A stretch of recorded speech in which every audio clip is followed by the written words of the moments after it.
So what exactly is blockchain?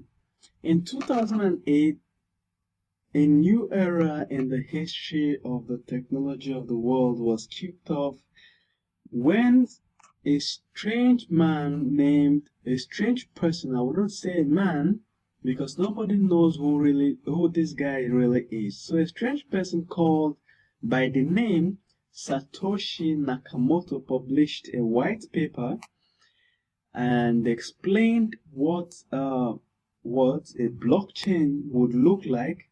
He also explained what a cryptocurrency would look like. So we'll briefly see that blockchain.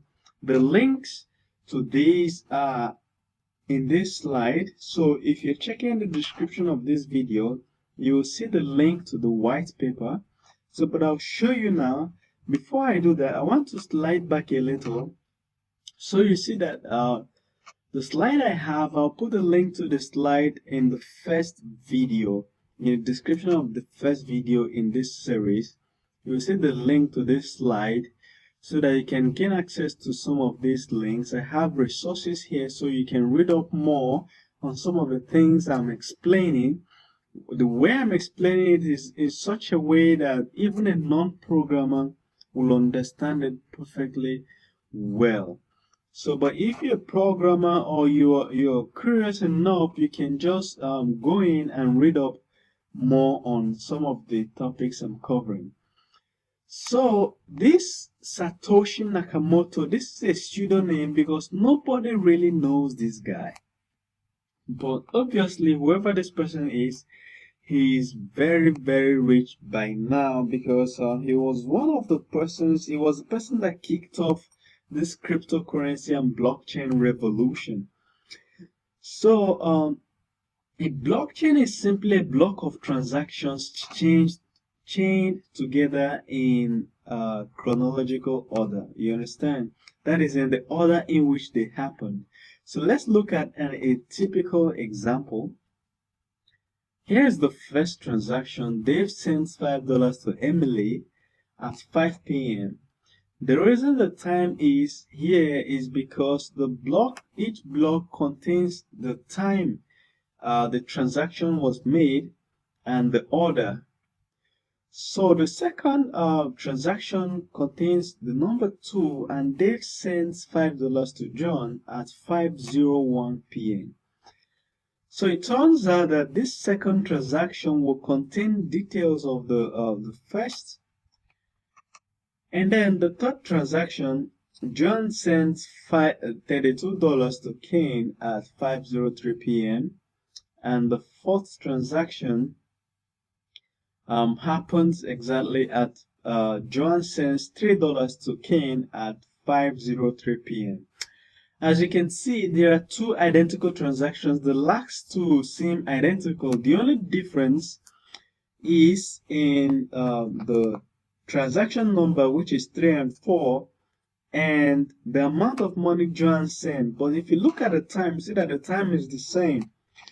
So what the blockchain does, remember I told you that blockchain is chronological and the transactions are chained chronologically. So if the blockchain wants to figure out which of these is authentic, it will figure out which of the transactions went first. You understand? This doesn't appear to make much meaning unless you actually relate it to a coin. Imagine that you have, this is digital coin. In physical coins, imagine you have physical coins and you want to give